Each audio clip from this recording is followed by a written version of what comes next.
Welcome to Absolutely Fabulous. My name is Gillian Fennell, also known as Station Mum 101. I love everything about agriculture, especially the people and especially communicating about what makes Australian ag so special. And I'm Katja Williams, a beef, cattle and cropping farmer from Dubbo, New South Wales. And I love all things ag, and I'm also known as the ultimate farm wife. Together, we are absolutely fabulous, and we are talking all things agriculture beyond the headlines. And we can't wait to give our opinion to you, and we hope you enjoy it. So let's get into today's episode.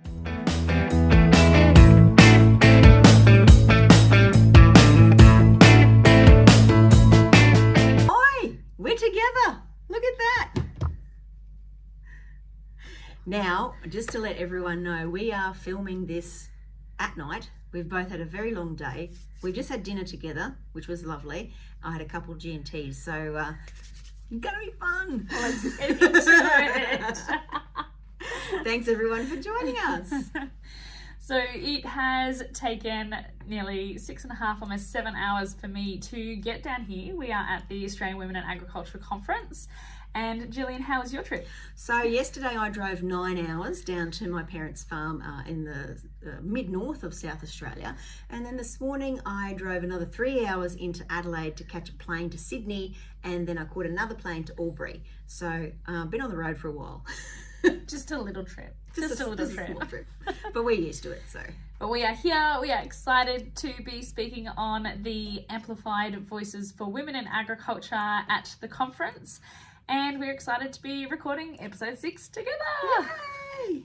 Our first recording together. Yeah, usually like I'm so well done up and everything, so enjoy my scruffy look. Excellent. So today's topics for today are raw milk, as promised in last week's episode, as well as carbon. Yay, two of my favourite things. But before we jump into that, Gillian, give us a little bit of a rundown about what's happened on the station this week. Well, I wasn't on the station this week. I've just come back from a week in Alice Springs where my youngest does distance education. She had camp, which was very exciting for her because she didn't bathe. They thought it was great fun. They made scones. She had great fun with their little mates, and I got to spend a lot of time at Kmart. Sounds good. Sounds good. Beautiful. And what did you get up to this week, getting ready to come away on your big adventure? I did. I realised that nothing in my cupboard actually fit. So I rang my sister and I got all my gear out, and we managed to pull at least a couple of outfits together. So I might even try and see if I can jump on that paging Dr. Beat trend and see whether I can show you guys my outfits over the week. I picked you up a few nice items from the local op shop in Alice Springs. So yes, I went op shopping. Keep an eye out for those because we all love a good op shop bargain. So us on the farm, so we have finished calving, which is exciting. For another season, we've kicked into haymaking, which is perfect. So we usually cut every 6 to 8 weeks, depending on how the season is going. That is on our centre pivot irrigation system, which we have loosened. So you're very lucky because a lot of people are struggling to cut anything at all this year. Yep. So blessed are the irrigators. Absolutely. We are so lucky to have the water licensing on that. It has been almost 6 years since Ned and I moved into our house that we built on farm, and the gravel for the driveway turned up this week. So very exciting after 6 years to actually have gravel on the driveway. I have an oven. You do? The oven is installed. I haven't had a chance to cook anything in it yet, but I do have an oven. Kitchen complete. I think we need a big clap for that because this has been a long time coming. A kitchen with no doors, no oven. I've got doors, I've got cooking appliances. It's just like everything I've ever dreamed of. While we are talking tonight and recording this, by the time it goes live, which is on Fridays, as you all know by now, the first episode for season 7 will go live on the Ultimate Farm Wife, which is with Fiona. So apart from the usual questions we ask over there about moving to a family farm, integrating into the family farming business, or back into the family farming business, we're also adding for this season value adding. So Fiona talks about being the daughter of a farmer who was not expected to take over the family farming business, but is now there working as part of it. setting herself and her husband and her family up with their own enterprises, as well as value adding with their prime lamb business.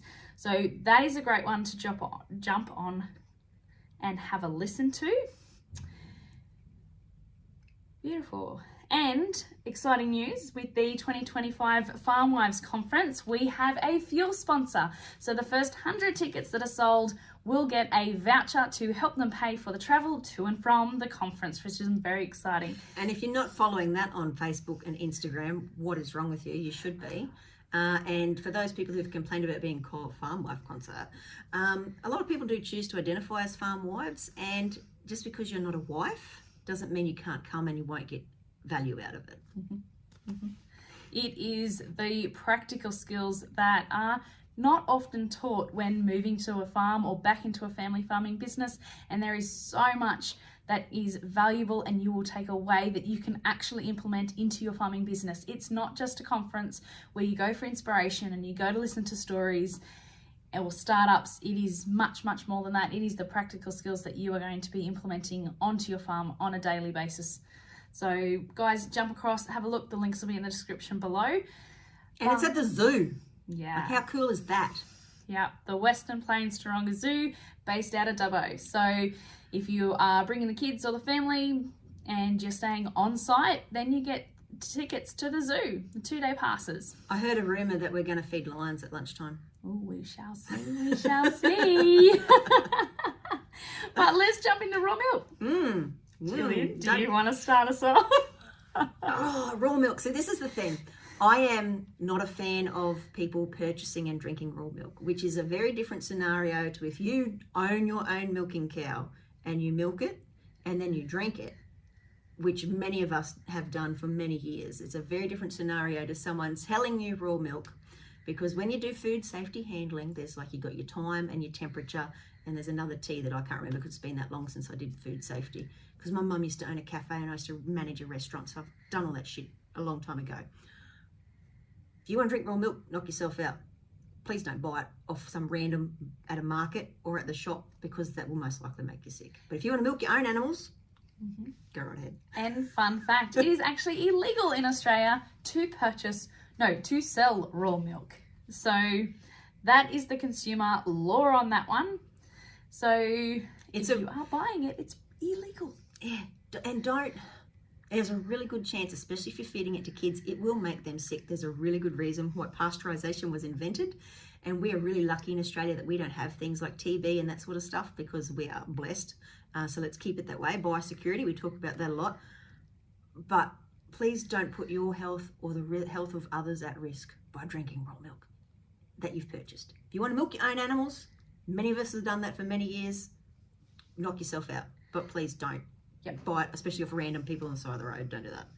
Now, I would like to thank, I did get a message during the week, and the message was that I'm sure when covering this topic, people say you can buy raw milk. So what they're referring to as milk that you can buy in the shops is cold pressed raw milk. Let me say that again. Cold pressed raw milk. It is still processed. It is still not raw milk. It is just the closest to raw milk that you can buy on the market. Not true raw milk. So thank you very much, dairy farmers, for sending that in and making sure that we covered that and clarified it here on the podcast. Yeah. And just be safe and be sensible, and don't make yourself sick or give yourself some old-timey disease because you've eaten something that hasn't been prepared properly. Please don't do that. It is not approved behaviour. So do you milk a cow? Like, are you one of those people? Well, you see, I think I would like a house cow or a house goat so that I'm able to do that. But for those who've been following along either with my social media journey or AgFabs or anything like that, and you've been here a while, you'll know that my kids are actually dairy, gluten, and egg intolerant. Lucky me. What do they do, the poor buggers? Like, they're starving. So we eat a lot of pretty basic food, stuff that is unprocessed, things that I make at home. I'm getting to be a good baker without those items. I find that impossible, but I'm sure you are. But we are getting there. We are getting there. if you've seen the food that I serve at our bull sale, a majority of that does not have gluten, dairy or egg in it. And so it's a pretty impressive spread considering. The CWA of my grandma's CWA like soul is dying inside me. It's like, no egg, no. What are we gonna do? What are we gonna eat? Cardboard. Serve them paper plates. But I'm sure it's delicious. I'm sure you're doing really, really well. I just can't imagine a world where I couldn't do that, and that's how lucky I am. So. I am learning. So if you want some tips, follow along for that. But that does mean that I have tossed up between raw milk and having that on farm from an actual animal that I get to milk in the mornings.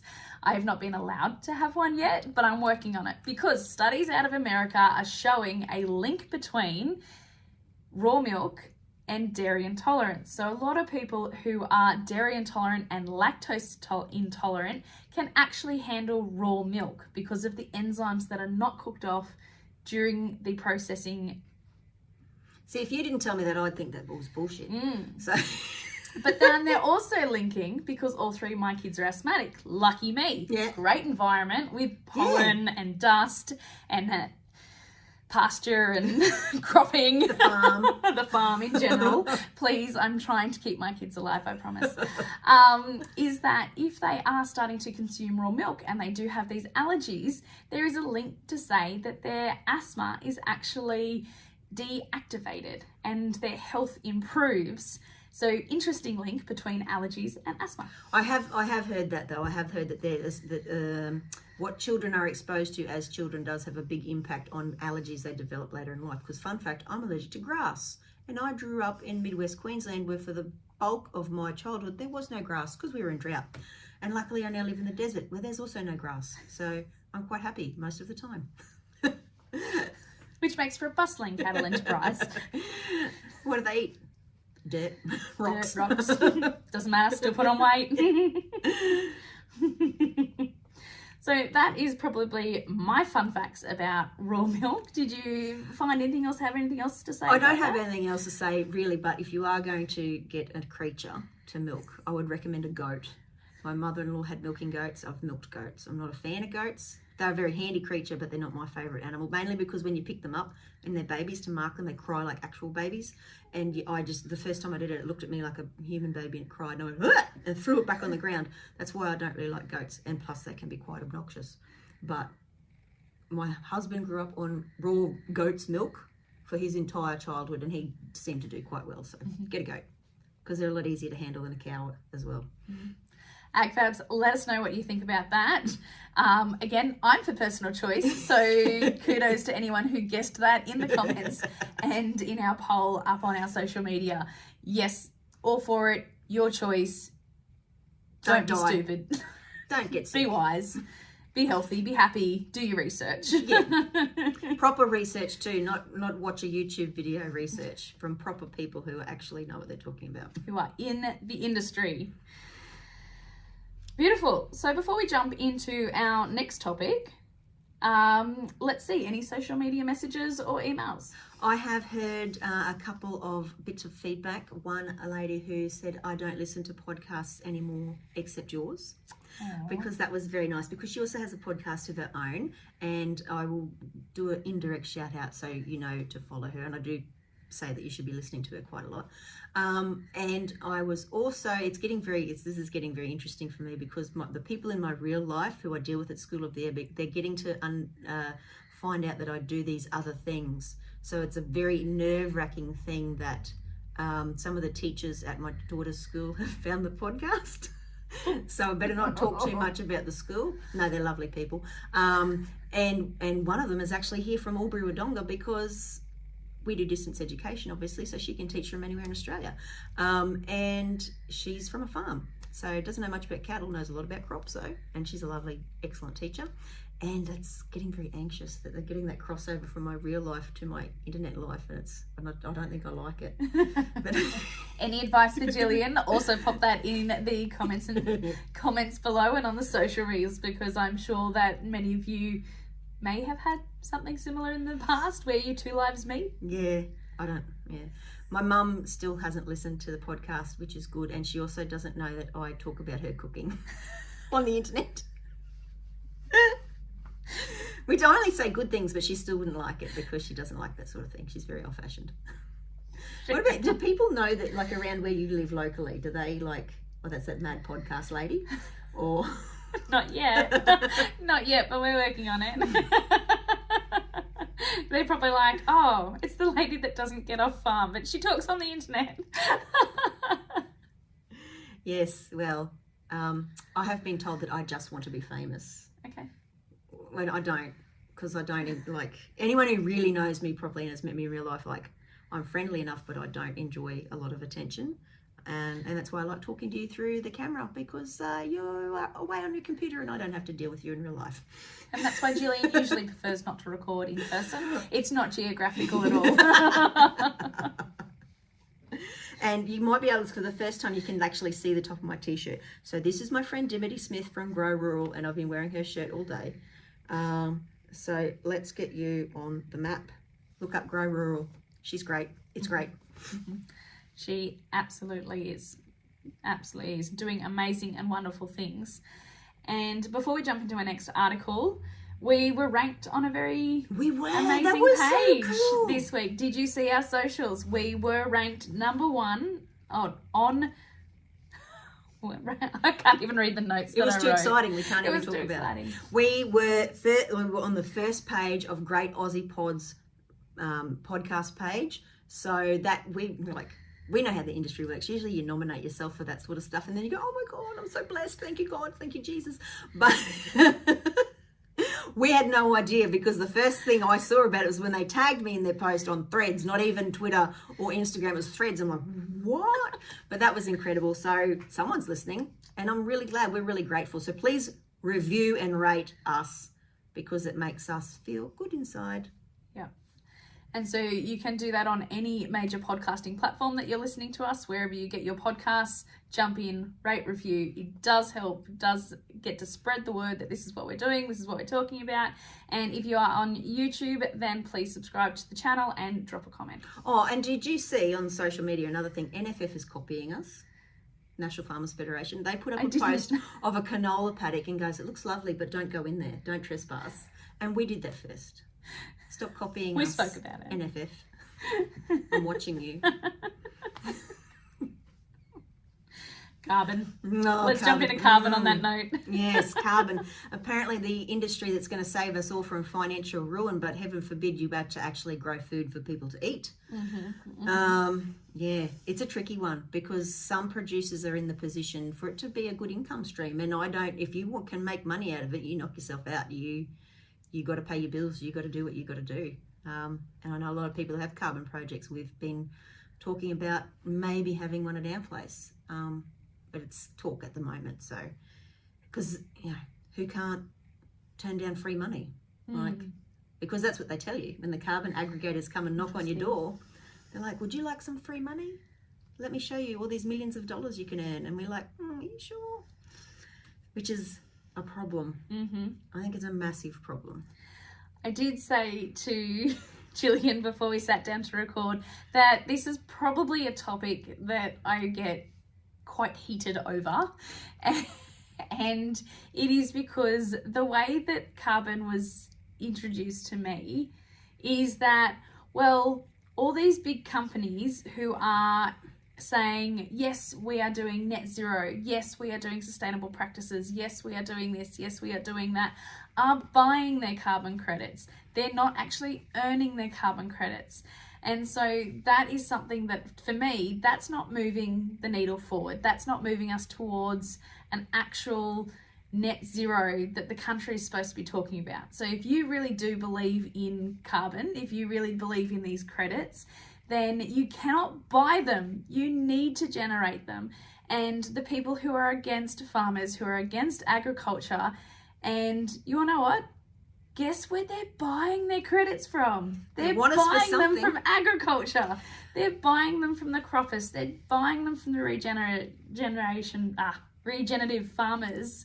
They're buying it. Yeah, and the massive problem that I have with carbon on a personal level is that a lot of carbon credits come about from the lock up and leave type of land management, which, depending on your farming system may not be sustainable. It's definitely not as productive as it could be in the sense of producing actual stuff that people can use, because you can't really eat carbon. And I know there will be a lot of people who say, but if there's no environment, everyone's going to die anyway, so what do you need food for?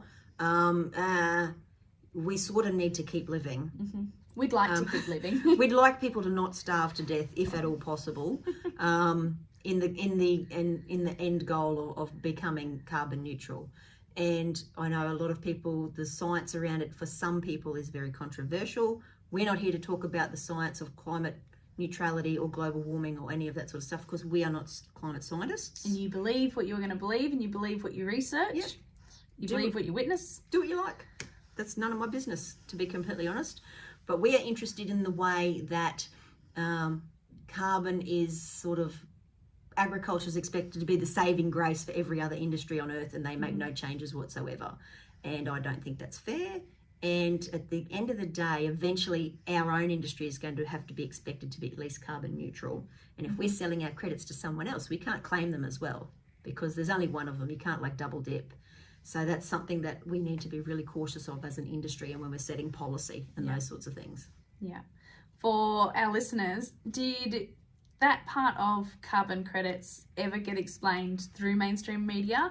Because nothing that I had really touched on with mainstream media actually covered that that's where the credits are coming from, and that removes it from agriculture, and that agriculture gets another bad name because they're not being named as the producers of the credits when they're being purchased, and that leaves us in a deficit, because once it's sold, as Gillian said, you cannot get it back. And, you know, because cows are such a massive problem to the environment with all their burping that they do, so we must be rid of all the cows.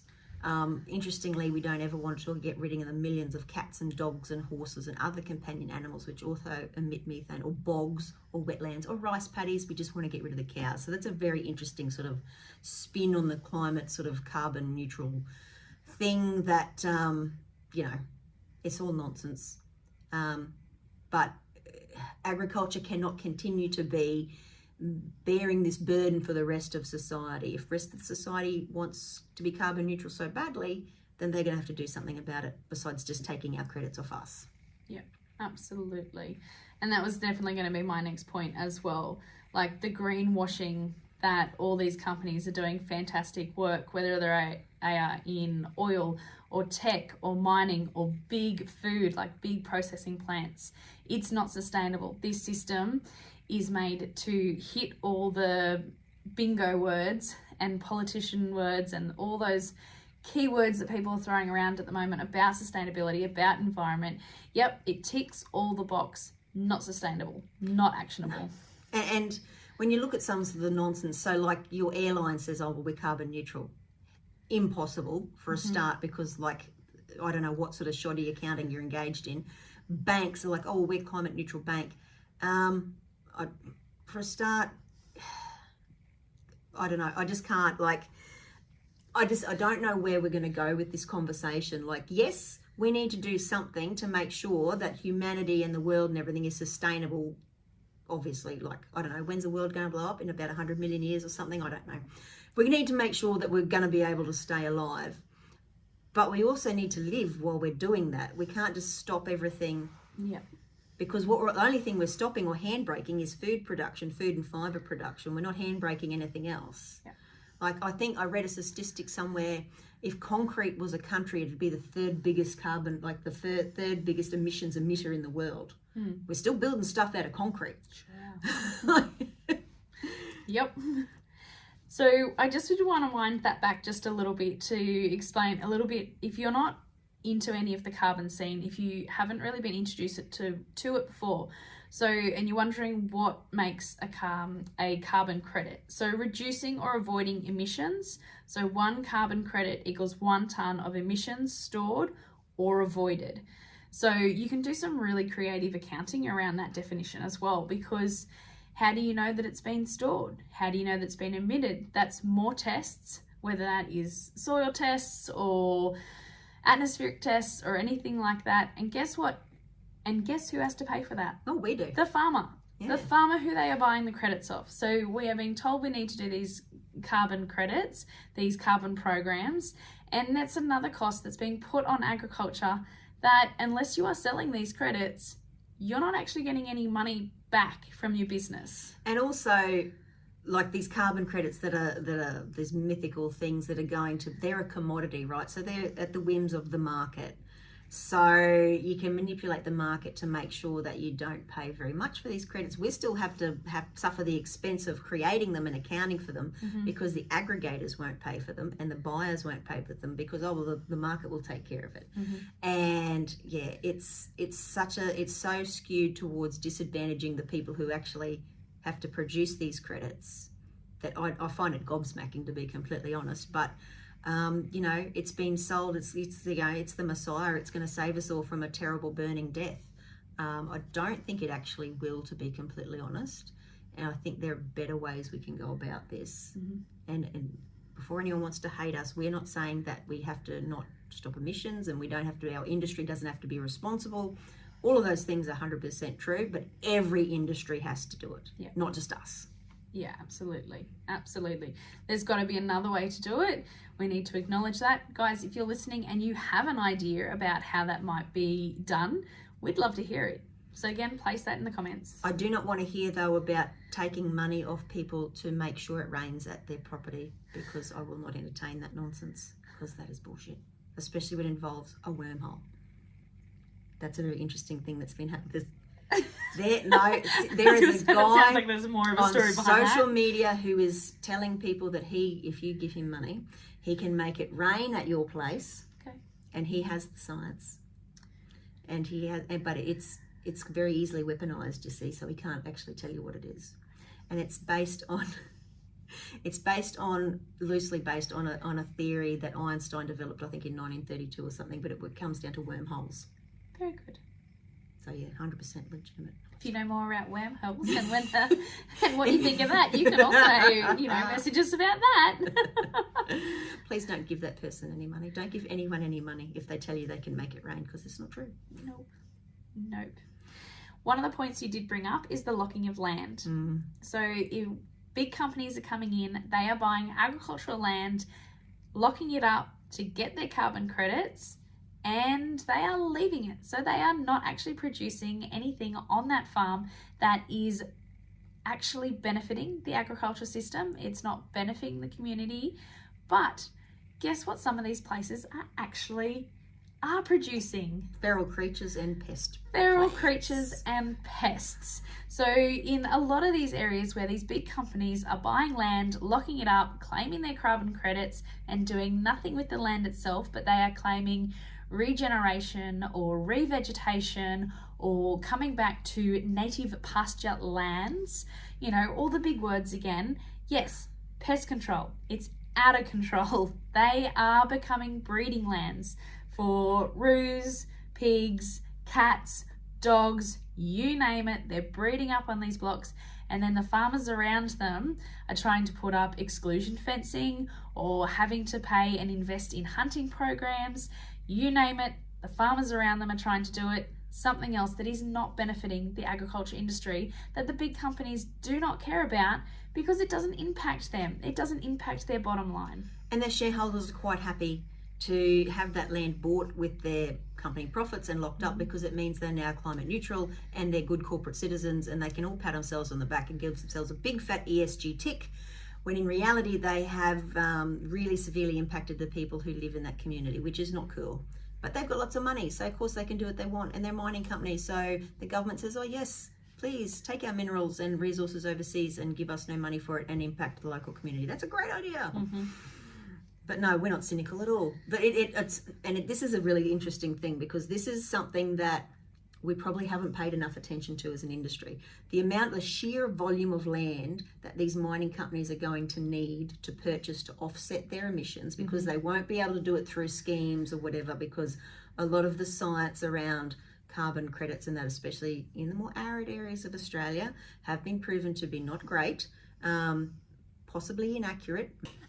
Recording. If you're watching us on YouTube, which I don't know why you do that, we just had to have a quick little technical issue. So we've got to wrap it up really quickly because we're running out of storage and all that sort of stuff. So we were talking about carbon and why we don't think it's a really great idea. But if you do want to get involved in it, that's your business. But be really careful, do your research. And if you're going to deal with a carbon aggregator, talk to a lot of different ones and find one that you can really work with. Don't just go with the person who knocks on your door and hands you a piece of paper that looks too good to be true, because it probably is. Do the shopping. Do the shopping, do the research. We are getting lower and lower as our stand that is holding the phone is getting lower and lower. So also, guys, this is just another key example of where agriculture is the solution. We are already doing this. We are already doing good sustainable practices going forward for doing this.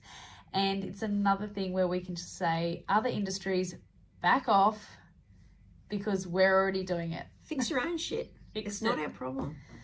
But yeah, and that's, so we're probably going to wrap up now because we could talk for ages, but we've both had really big days travel. We've got to go for sound check tomorrow because we're on a panel at the Australian Women Agriculture Conference, and it's going to be awesome. And I've done a bit of this sort of thing before, but this is your first time.